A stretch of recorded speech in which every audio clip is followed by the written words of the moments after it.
नमस्कार, आप देख रहे हैं 4 PM और मैं हूं आपके साथ सिमरन।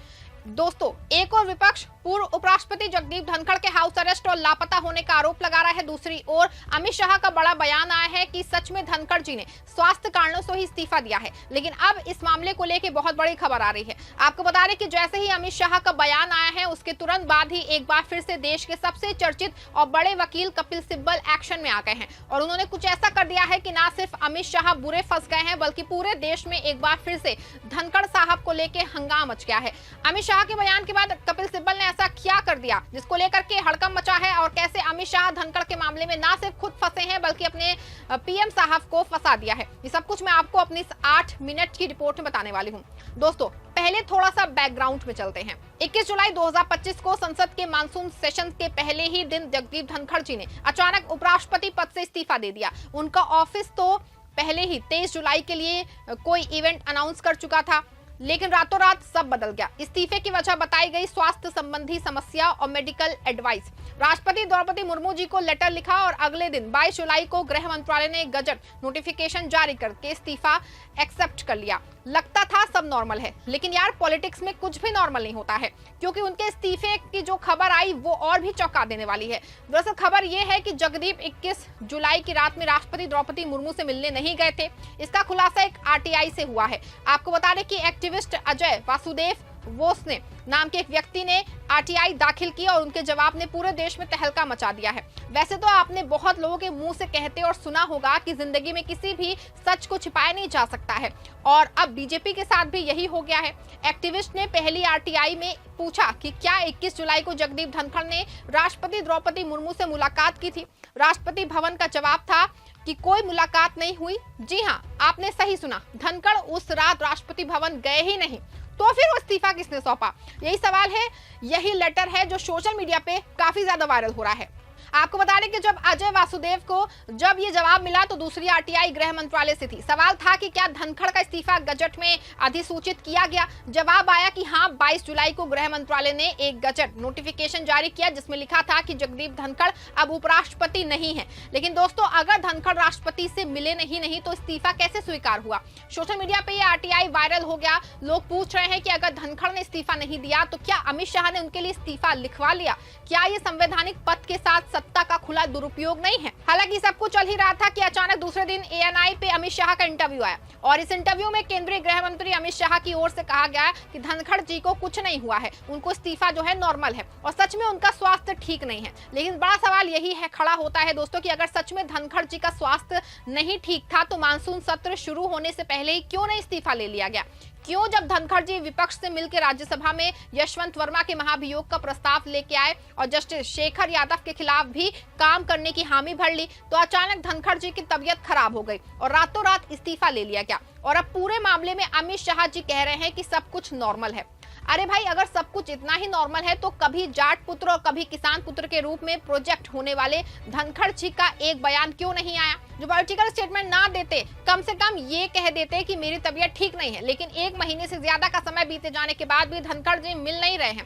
पहले तमिल मीडिया ने खबर दी धनखड़ जी पीएम साहब से 45 मिनट की मुलाकात की, फिर इंडियन एक्सप्रेस ने छापा कि वो अपने उपराष्ट्रपति वाले बंगले में ही हैं। अब सवाल ये है कि अगर वो बंगले में हैं तो वो बोल क्यों नहीं रहे हैं? वैसे भी जगदीप धनखड़ चुप रहने वाले नेता में से तो है नहीं, वो हर मुद्दों पे बहुत बेबाकी से अपनी राय रखते थे।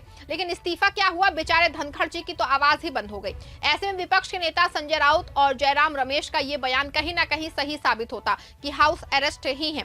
आपको बता दें कि पूरे मामले में कपिल सिब्बल पहले भी सवाल उठा चुके हैं। पिछले 9 अगस्त को सिब्बल जी ने धनखड़ जी के बारे में स्टेटमेंट दिया। उन्होंने कहा कि धनखड़ जी इन कम्युनिकांडों में है, मतलब कोई कांटेक्ट नहीं हो पा रहा है। उन्होंने अमित शाह जी से अपील की है कि वो धनखड़ जी की लोकेशन और हेल्थ पे स्टेटमेंट दे ताकि लोगों को चिंता जो है वो दूर हो जाए। कपिल सिब्बल ने पूछा कि क्या हमें हेबियस कार्पस पिटीशन फाइल करनी पड़ेगी? ये वो लीगल टूल है जो किसी को गैर कानूनी डिटेंशन से रिलीज कराने के लिए यूज होता है। उन्होंने राष्ट्रपति को लेटर भी लिखा था लेकिन कोई जवाब नहीं आया।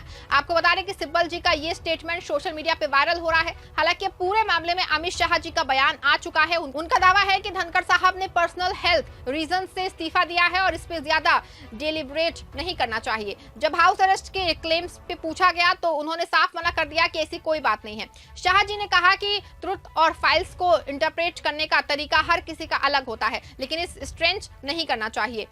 उनका टोन कैजुअल था, जैसे कह रहे हो कि चिल करो, कुछ नहीं बड़ा हुआ है।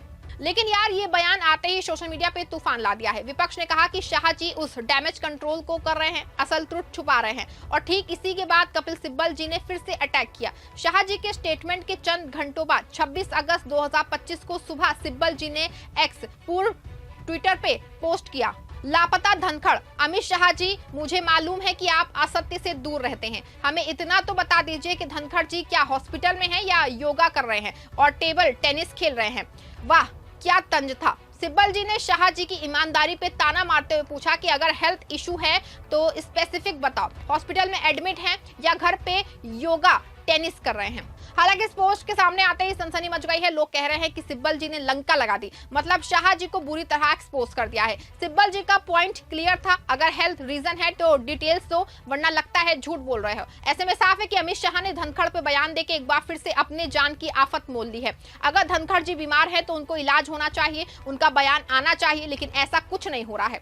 आपको बता दें कि धनखड़ जी वीपी बनने से पहले बंगाल के गवर्नर थे, बीजेपी के लॉयल माने जाते थे। राज्यसभा में चेयरमैन के तौर पे उन्होंने कई बार विपक्ष को टारगेट किया, लेकिन अब अचानक इस्तीफा। क्या कोई इंटरनल पॉलिटिक्स है? क्या बीजेपी को नया वीपी चाहिए था? इलेक्शन कमीशन ने वीपी इलेक्शन का प्रोसेस शुरू कर दिया है।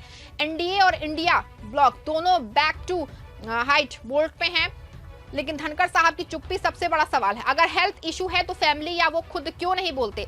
कपिल सिब्बल जी का लेटेस्ट पोस्ट है तो शाह को डायरेक्ट उन्होंने चैलेंज कर दिया है। उन्होंने शाह जी की इमेज को यूज करते हुए कहा कि अगर असत्य से दूर रहते हैं तो ट्रुथ बताओ।